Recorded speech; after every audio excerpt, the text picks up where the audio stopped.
Hello everyone, welcome back. तो कल हमने पेटी कैश बुक स्टार्ट किया था, राइट। मैंने कहा था कि पेटी cash book is maintained by पेटी कैशियर एंड पेटी कैशियर जब पेटी कैश बुक मेंटेन करेगा तो पेटी कैश बुक मेंटेन करने के दो मेथड्स है। एक है सिंपल पेटी कैश बुक, जिसका एग्जांपल कल हमने सॉल्व किया, टैली किया, काफी सिंपल था, as the name suggest simple petty cash book, तो वो सिंपल था।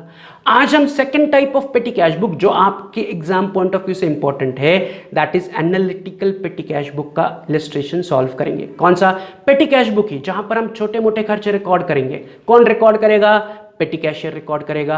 बट यहां पर जब आप पेटी कैश बुक ड्रॉ करोगे या पेटी कैश बुक का फॉर्मेट बनाओगे तो काफी कुछ डिफरेंट है। जैसे हमने कल बनाया था उससे काफी कुछ डिफरेंट है, या कुछ नए तरीके से हमें उसे सॉल्व करना है, राइट। कल का फॉर्मेट सबको याद है? यस और नो? हमने एक ही पर्टिकुलर बनाया था, अमाउंट रिसीव्ड एक तरफ थी, अमाउंट पेड दूसरी तरफ थी, राइट। यहां पर हमें उसी तरह से पेटी कैश बुक बनाना है, but in analytical form, right. कौन से सम के लिए? तो आज हम सॉल्व करने वाले इलस्ट्रेशन 1।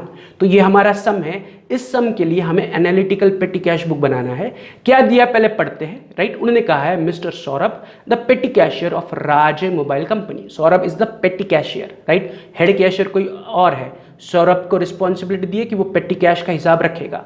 तो मिस्टर सौरभ द पेटी cashier of Raje mobile company Latur received 8,000 on 1 June 2019 from head cashier. तो दिस इज द ट्रांजैक्शन कि बीइंग द पेटी कैशियर सौरभ को अपने हेड कैशियर से 8,000 रुपए मिले, राइट। आगे detail of expenses for the month are as follows. तो ये सारे डिटेल है खर्चों को, auto fare, courier and so on. But हमें करना क्या है? तो उन्होंने लास्ट लाइन पर कहा है prepare analytical petty cash book. Prepare what? Analytical petty cash book. Is it clear what I am saying? हमें एनालिटिकल पेटी कैश बुक बनाना है।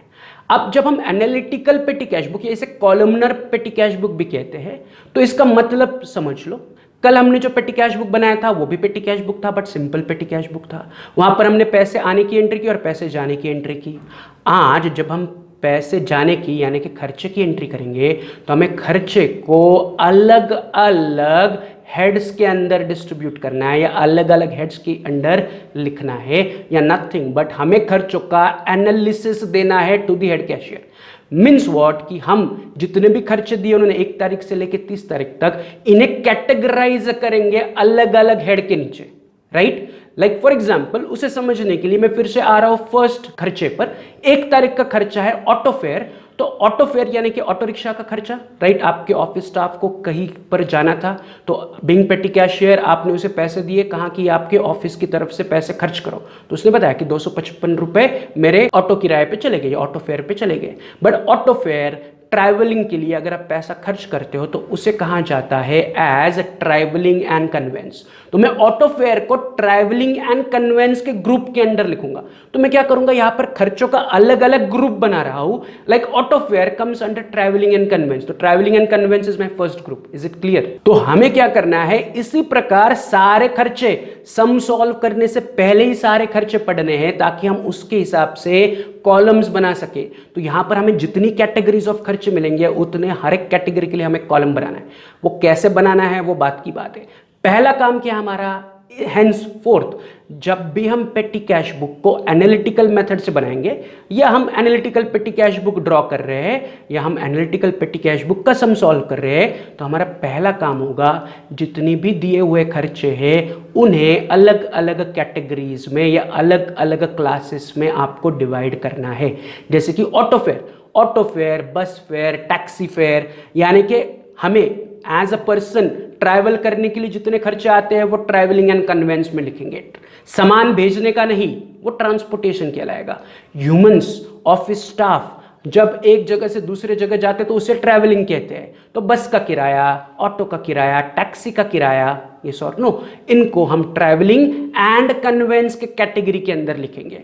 तो auto fare is travelling and conveyance. दूसरा कुरियर एक्सपेंस, तो courier को मैं लिखूंगा under courier and postage, या courier oblique postage. Courier, postage, parcel भेजना, ये सारे खर्चे कुरियर एंड पोस्टेज के अंडर आएंगे। Is it clear? तो मैं हर एक खर्चे को एक कैटेगरी में डिवाइड कर रहा हूं। ऑटो फेयर को मैंने कौन से कैटेगरी में लिखा? Travelling and conveyance. कुरियर को मैं कौन से कैटेगरी में लिख रहा हूं? Courier oblique postage. Postal stamps purchase, तो पोस्टल स्टैम्प्स परचेज भी कुरियर एंड पोस्टेज में ही आएगा।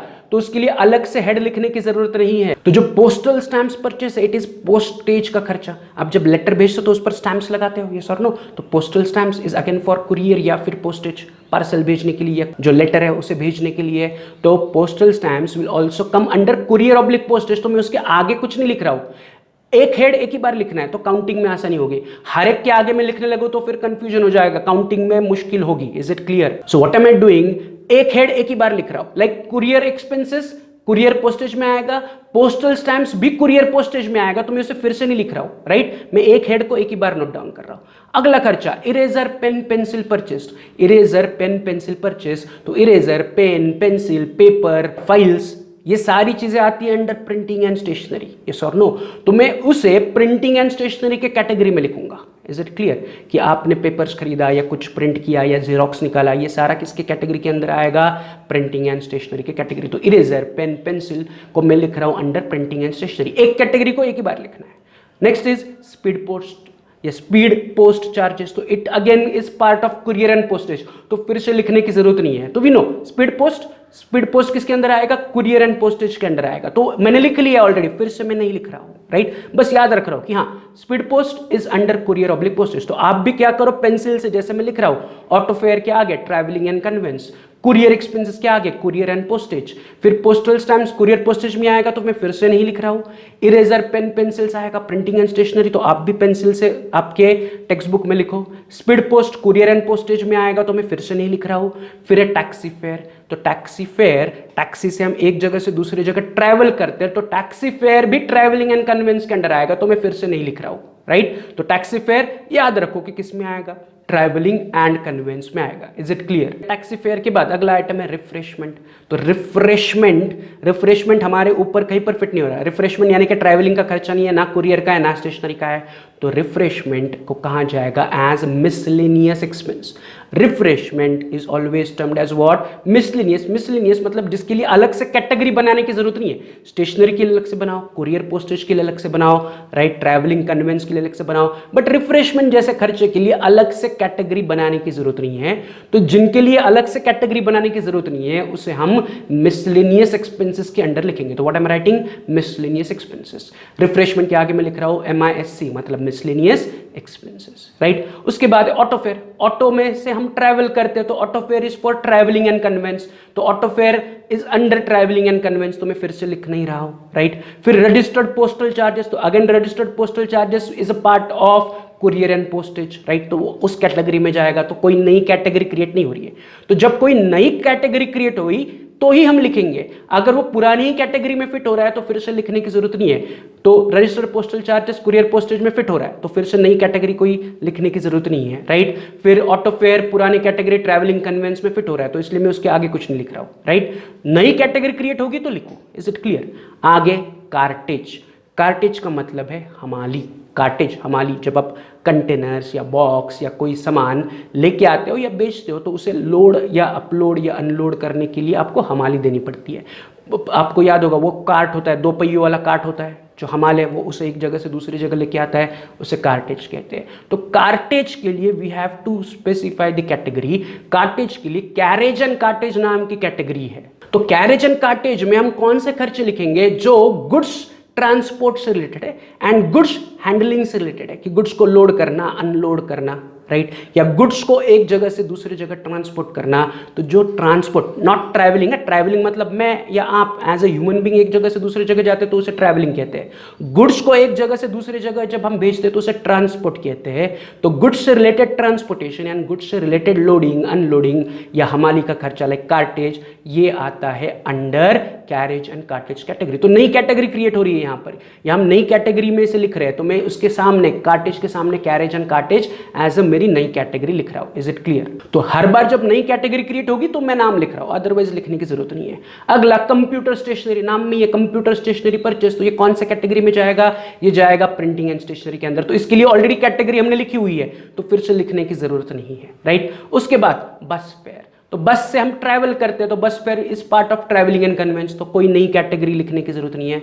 अगला is mobile charges. Next category क्या है? Mobile charges. तो मोबाइल इस कम्युनिकेशन के लिए यूज़ करते, तो हम बार बार मोबाइल का चार्ज करेंगे या बार बार हम हमारे पास अगर टेलीफोन है तो उसका बिल भरेंगे। तो इसके लिए एक मैं कैटेगरी बना रहा हूँ मोबाइल चार्जेस के लिए, उस कैटेगरी का नाम है टेलीफोन ऑब्लिक मोबाइल चार्जेस या टेलीफोन ऑब्लिक मोबाइल एक्सपेंसेस भी लिख सकते हो आप, राइट। सो मैं क्या लिख रहा हूँ, मोबाइल चार्जेस को कौन से कैटेगरी में, टेलीफोन ऑब्लिक मोबाइल चार्जेस या टेलीफोन ऑब्लिक मोबाइल एक्सपेंसेस भी आप लिख सकते हो। Is it clear? तो मोबाइल चार्जेस के लिए ऑलवेज अगेन ये जितनी भी कैटेगरीज बना रहा हूं, नेक्स्ट सम में भी अगर ये आइटम आता है तो उसके लिए वही कैटेगरी बनेगी। इज इट क्लियर कि इस सम में ये एक कैटेगरी में था, अगले सम में कुछ अलग कैटेगरी में चला गया, ऐसा नहीं होगा। मोबाइल एंड टेलीफोन के खर्चे में टेलीफोन एंड मोबाइल चार्जेस या टेलीफोन ऑब्लिक मोबाइल एक्सपेंसेस के अंडर ही लिखूंगा। Is it clear? तो मोबाइल चार्जेस कौन से कैटेगरी में आएगा, टेलीफोन ऑब्लिक मोबाइल में, राइट। फिर 20 तारीख का ऑफिस सैनिटेशन चार्जेस, ऑफिस को साफ सफाई का खर्चा, नो नीड ऑफ अलग कैटेगरी, उसे डाल दो मिसलिनियस में। तो मिसलिनियस ऑलरेडी मैंने लिखा हुआ है तो मैं फिर से नहीं लिख रहा हूँ, right. Next is refreshment, refreshment वही फिर से मिसलिनियस में जाएगा। फिर फोटो कॉपिंग चार्जेस यानी कि जेरोक्स, तो photo copying is nothing but part of printing and stationery, yes और नो, तो मैं इसे प्रिंटिंग एंड स्टेशनरी के कैटेगरी में कैटेगराइज करूंगा। तो लिख नहीं रहा हूं, ऑलरेडी हमने लिखा हुआ है, तो एक कैटेगरी एक ही बार लिखनी है, डबल डबल नहीं लिखना, नहीं तो काउंटिंग में मुश्किल हो जाएगी। Is it clear? Next photo copy के बाद अगला है कुरियर एक्सपेंसेस। तो कुरियर के लिए हमने कुरियर एंड पोस्टेज का एक अलग से कैटेगरी बनाया है, तो ऑलरेडी इसके लिए कैटेगरी हमारे पास प्रेजेंट है, कोई नई कैटेगरी बनाने की जरूरत नहीं है। अनलोडिंग चार्जेस, कौन से चार्जेस है, अनलोडिंग, अभी मैंने कहा था गुड्स से रिलेटेड, गुड्स को लोड करने से, अनलोड या गुड्स ट्रांसपोर्ट करने के कैरेज एंड कार्टेज में लिखना है। तो अनलोडिंग चार्जेस को मैं लिखूंगा under carriage and cartridge. Unloading charges कौन से कैटेगरी में आएगा, कैरेज एंड कार्टेज, ऑलरेडी लिखा है, नई कैटेगरी करने की जरूरत नहीं है। And last is bus fare, तो बस फेयर जाएगा under which category, bus fare जाएगा under travelling oblique conveyance, travelling and conveyance के अंदर। Is it clear? तो हमारे पास सारे खर्चे पढ़ लिए एंड कितनी कैटेगरीज मिली हमें, ट्रैवलिंग कन्वेंस एक कैटेगरी मिली, कुरियर पोस्टेज दूसरा, प्रिंटिंग स्टेशनरी तीसरा, मिसलेनियस चौथा, कैरेज कार्टेज पांचवा, टेलीफोन एंड मोबाइल चार्जेस छठा, है ना। तो हमें टोटल 6 कैटेगरीज मिली, राइट। तो वो कैटेगरीज के हिसाब से मुझे फॉर्मेट बनाना पड़ेगा, travelling, courier, printing, miscellaneous, carriage cartage and telephone oblique mobile. तो ये 6 कैटेगरीज है, आपने भी पेंसिल से अगर लिखा होगा तो इतनी कैटेगरीज आपको मिलनी चाहिए, ट्रैवलिंग कन्वेंस से लेके टेलीफोन मोबाइल चार्जेस तक। So there are 6 categories of expenses. खर्चे बहुत ज्यादा है बट कैटेगरी 6 है। Is it clear? तो जब मैं एनालिटिकल पेटी कैश बुक बनाऊंगा तो उसमें मुझे ये 6 कॉलम्स बनाने हैं खर्चे के लिए। किस प्रकार? तो मैं एनालिटिकल पेटी कैश बुक बनाने के लिए 2 साइड बाय साइड पेजेस ले रहा हूं, right, left page and right page, right. Format जब हम बनाएंगे तो मुझे ये 6 कैटेगरीज जो मैंने यहां पर अलग से समराइज की है कि जो 6 कैटेगरीज है उन हर एक कैटेगरी का एक कॉलम हमारे फॉर्मेट में इंक्लूड करना है। कैसे? तो लेट्स ड्रॉ द फॉर्मेट। आप भी क्या करो, वीडियो को पॉज करो, अपनी अपनी नोटबुक निकालो एंड मेरे साथ फॉर्मेट को ड्रॉ करो, राइट। तो मैं आपको 1 मिनट का टाइम दे रहा हूं, वीडियो को पॉज करो एंड फिर हम साथ में फॉर्मेट रेडी करते हैं। तो पॉज द वीडियो।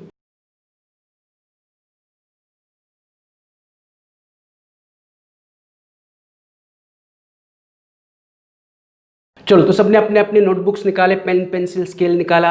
हमें फॉर्मेट ड्रॉ करने के लिए 2 पेजेस चाहिए साइड बाय साइड, राइट। लेकिन फॉर्मेट ड्रॉ करने से पहले मैंने क्या कि हमारा क्वेश्चन स्टार्ट टू एंड पढ़ा, हर एक खर्चे का एनालिसिस किया, इसलिए एनालिटिकल पेटी कैश बुक है।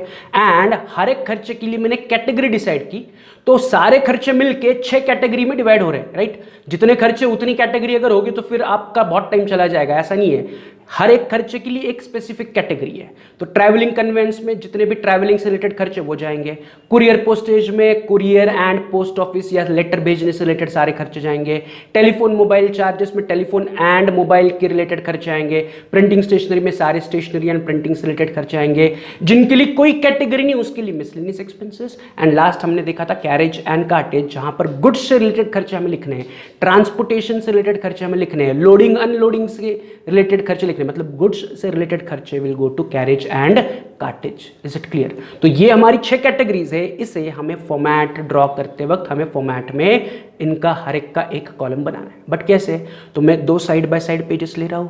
पहले मैं क्या कर रहा हूं, लेफ्ट हैंड साइड पेज का फॉर्मेट रेडी कर रहा हूं, राइट। लेकिन उससे पहले मैं क्या कर रहा हूं, ऊपर लिखूंगा इन द बुक्स ऑफ राज्य मोबाइल कंपनी कॉमन लातूर, क्योंकि हम राज्य मोबाइल कंपनी के लिए पेटी कैश बुक बना रहे हैं, राइट। सेकंड लाइन पर हम क्या बना रहे हैं, analytical petty cash cash book. Analytical मतलब क्या, अभी हमने एनालिसिस किया, सारे खर्चों का एनालिसिस किया और उसे कैटेगराइज किया, that is analysis of expenses. हम हर एक एक्सपेंस का एनालिसिस कर रहे हैं, उसे अलग अलग कैटेगरी में डिवाइड कर रहे हैं, that's what is called as analytical petty cash book, या it is also termed as columnar petty cash book. तो अगर आपको क्वेश्चन में कहा prepare columnar petty cash book, मतलब ही analytical petty cash book. Is it clear? तो हमें एनालिटिकल पेटी कैश बुक बनाना है, राइट? तो ऑलरेडी हम एनालिसिस कर चुके हैं, बस हमें फॉर्मेट रेडी करना है, राइट? तो ऊपर पहले 2 लाइन पर मैंने लिख लिया किसके लिए एंड क्या बना रहे हैं। अब मैं लेफ्ट पेज पर कॉलम्स ड्रॉ कर रहा हूं इस प्रकार, राइट? कि पहला जो कॉलम है दैट इज जैसे कल हमने सिंपल पेटी कैश बुक में ड्रॉ किया था वैसे ही मैं लिख रहा हूं amount received rupees. Second column में मैं लिख रहा हूं डेट, फिर थर्ड कॉलम में मैं लिख रहा हूं पर्टिकुलर्स, चौथे कॉलम में voucher number and last column में जो लेफ्ट पेज का लास्ट कॉलम है that is amount paid rupees. तो अगर आपका कल का सिंपल कैश बुक का सम आपके सामने है तो उसका पेज का फॉर्मेट देखो इसी प्रकार था, सिर्फ उसमें एलएफ था, इसमें मैंने लेफ्ट पेज पे एलएफ नहीं बनाया क्योंकि एलएफ जाएगा on the right side page, आपका right side page. Is it clear? तो मैंने क्या किया, लेफ्ट पेज पर कॉलम्स ड्रॉ किए कि अमाउंट आया कितना, डेट, पर्टिकुलर्स, वाउचर नंबर, क्योंकि जब भी हम कैश पे करेंगे तो हम जिसे पे कर रहे हैं वाउचर पे उसकी सिग्नेचर लेंगे, एज अ फॉर्मेट वो कॉलम ड्रॉ करना है, उसमें एंट्री नहीं होगी। एंड फिर कितना अमाउंट पे किया, अमाउंट पेड का कॉलम है, राइट? अब मैं आ रहा हूं on the right side page. Right side page पे जब मैं कॉलम्स ड्रॉ करूंगा तो मुझे इस प्रकार कॉलम बनाने हैं कि जो हमने 6 कैटेगरी समराइज की है उन हर एक का कॉलम वहां पर बने, राइट? जो 6 कैटेगरीज है उन हर एक का कॉलम हमें बनाना है। तो मैं क्या कर रहा हूं, देखो काउंट करो कि मैंने कितने कॉलम्स बनाए on the right side page. तो अगर मैं लास्ट कॉलम से स्टार्ट करता हूं तो जो लास्ट कॉलम है हमारे कैटेगरी में नहीं है बट मुझे कंपल्सरी बनाना है, कॉल्ड एज लेजर। क्या है लास्ट कॉलम? लेजर। आपके कैटेगरी में नहीं है but as a part of format मुझे लेजर का कॉलम बनाना है। उससे पहले वाला छोटा कॉलम इज एलएफ। कौन सा कॉलम है? एलएफ। तो लेजर एंड एलएफ ये कंपलसरी आपको लास्ट के 2 कॉलम बनाने हैं एंड एलएफ से पहले के कॉलम को लिखना है मिसलेनियस एक्सपेंसेस। तो ये लास्ट के जो 3 कॉलम्स है, लास्ट के 3 कॉलम्स है miscellaneous expenses, LF and ledger, ये कंपलसरी आपको ड्रॉ करने हैं in each and every sum, right? और वो आखिरी के 3 होंगे, उनकी जगह फिक्स्ड है। जो लेफ्ट में कॉलम्स बनाए उनकी जगह फिक्स्ड है और जो राइट के लास्ट के 3 कॉलम्स है उनकी जगह फिक्स्ड है। दे विल नॉट चेंज और they will not move from there जगह। Is it clear? वो अपने जगह पर अड़े रहेंगे, आपको उनको यहाँ वहाँ नहीं करना है। तो this is the fixed format जो आपको हर एक बार ड्रॉ करना है। प्लस मैंने जो पहले के कॉलम्स बनाए हैं वो हमने एनालिटिकल कॉलम्स बनाए हैं, राइट? तो अब जो पहले के कॉलम्स है मैं उन्हें अपने एनालिसिस के हिसाब से कॉलम्स का नाम दूंगा। हाँ, अब जो पहले आपको अभी ब्लैंक कॉलम दिख रहे हैं वो आगे पीछे चल सकता है, राइट? लाइक फॉर एग्जांपल पहला हमारा एनालिटिकल कॉलम है ट्रैवलिंग एंड कन्वेंस, तो मैं पहले कॉलम का नाम ट्रैवलिंग कन्वेंस रख रहा हूं, राइट? आप प्रिंटिंग स्टेशनरी भी ला सकते हो पहले, कुरियर पोस्टेज भी ला सकते हो, राइट? आगे पीछे चल सकता है, गेटिंग इट? बट लास्ट के 3 columns has to be fixed और ये columns has to be fixed. आप आपके मन के हिसाब से कोई भी कॉलम कहीं पर भी ड्रॉ नहीं कर सकते, इसलिए पहले हमने एनालिटिकल कॉलम्स निकाल लिए एंड उसके हिसाब से अब मैं नामकरण कर रहा हूं। तो जो पहला कॉलम है on the right side page उसे मैं लिख रहा हूं ट्रैवलिंग कन्वेंस, राइट? फिर दूसरा हमारे कैटेगरी के हिसाब से कुरियर एंड पोस्टेज, राइट? फिर अगला हमारे कैटेगरी के हिसाब से टेलीफोन मोबाइल चार्जेस, राइट? फिर अगला हमारे कैटेगरी के हिसाब से प्रिंटिंग एंड स्टेशनरी, राइट? फिर मिसलेनियस एक्सपेंसेस हमारे कैटेगरी में है जो ऑलरेडी हम बना चुके हैं, राइट? तो मिसलेनियस एक्सपेंसेस बनता ही बनता है, राइट? तो आपके एनालिसिस में भी वो है एंड फॉर्मेट का हिस्सा भी है, तो मिसलेनियस एक्सपेंसेस आपको कंपलसरी बनाना ही बनाना है, राइट? एंड लास्ट या कैरेज एंड कार्टेज, तो उसका मैं कॉलम बना रहा हूं। यहां तक क्लियर है? तो ऐसा सबका फॉर्मेट बनना चाहिए। तो यहां पर हम इलस्ट्रेशन 1 सॉल्व कर रहे हैं। यहां पर देखो मैंने क्या किया, मैंने सबसे पहले क्वेश्चन पढ़ा, खर्चों को अलग अलग कैटेगरीज में मैंने कैटेगराइज किया, राइट? उसके हिसाब से मैंने फॉर्मेट बनाया। हमारी जितनी 6 कैटेगरीज थी हर एक कैटेगरी मेरे एनालिटिकल कॉलम्स में आनी चाहिए। खर्चा है और कैटेगरी ही नहीं है उसकी तो फिर गलत हो जाएगा सब। Is it clear? तो जितने भी खर्चे थे स्टार्ट टू एंड हमने उन्हें अलग अलग कैटेगरीज में डिवाइड किया एंड उसके हिसाब से हमने फॉर्मेट रेडी किया, राइट? फॉर्मेट का लेफ्ट साइड कांस्टेंट रहेगा, राइट साइड आपके एनालिसिस के हिसाब से या आपके एनालिटिकल कॉलम के हिसाब से चेंज होगा, राइट? तो नेक्स्ट सम में अगर इसमें से कोई खर्चा होगा नहीं तो उसका कॉलम बनेगा ही नहीं, कुछ नया कैटेगरी भी आ सकता है, तो वो देखेंगे। हर सम टू सम हम एनालिसिस बनाएंगे, नॉट नेसेसरी कि यही सेम फॉर्मेट अगले सम का रहेगा। तो ईच एंड एवरी सम से पहले ईच एंड एवरी सम से पहले आपको क्या करना है, एनालिसिस करना है कि जो दिए हुए खर्चे हैं वो कौन से कैटेगरीज में फिट हो रहे हैं। Is it clear? एंड फिर उसके हिसाब से 2 पेजेस का फॉर्मेट बनाना है। एनालिटिकल पेटी कैश बुक आपके एग्जाम में आपको 100% पूछा जाता है। Is it clear? ये आपको याद रखना है कि इस पर क्वेश्चन आएगा ही आएगा। तो analytical petty cash book, right, directly फटाक से फॉर्मेट नहीं रेडी करना है। इससे पहले हम क्या करते थे, फॉर्मेट पता है, फिक्स फॉर्मेट है, राइट। जर्नल का फॉर्मेट फिक्स था, सब्सिडरी बुक्स का फॉर्मेट फिक्स था, 2 column cash book, simple cash book, या कल हमने जो सिंपल पेटी कैश बुक बनाया, सबका फॉर्मेट फिक्स्ड है। पेटी कैश बुक या एनालिटिकल पेटी कैश बुक का फॉर्मेट बनाने से पहले आपको एनालिसिस करना है, इसलिए analytical petty cash book analysis करना है कि कौन सा टाइप का खर्चा है। हर एक खर्चे को एक कैटेगरी में डिवाइड करना है। तो यहाँ पर हमें 6 कैटेगरीज मिली, travelling and conveyance, courier oblique postage, telephone oblique mobile, printing and stationery, carriage and cartage. Is it clear? Right. तो यहाँ तक आपको समझ में आना ही चाहिए, जो मैंने बताया यही हमारा स्टार्टिंग पॉइंट है। ये समझ में आया तो आगे से हम सॉल्व कर सकते हैं। Is it clear? तो सब लोग क्या करो, ये फॉर्मेट कंप्लीट करो, इस प्रकार से फॉर्मेट कंप्लीट करो। प्लस मैं आपको होमवर्क के लिए दे रहा हूं कि जो अगला इलस्ट्रेशन नंबर 2 है, इलस्ट्रेशन 2 को पढ़ो, सारे खर्चे पढ़ो, एनालिसिस करो एंड हर एक खर्चे की कैटेगरी, हर एक खर्चे नहीं, जो मेन कैटेगरीज है उन्हें लिखो। हर एक खर्चा एनालाइज करो कि ये कौन से कैटेगरी में फिट होगा, उसका कैटेगरी का नाम लिखो। तो ये आज का आपका होमवर्क है, दैट इज इलस्ट्रेशन 2 को आपको कैटेगरीज में डिवाइड करना है। हाँ, ये सम अभी सॉल्व करना बाकी है, बट ये सॉल्व करेंगे हम कल के लेक्चर में। Is it clear? तो आज के लेक्चर में मैं यही रुक रहा हूं।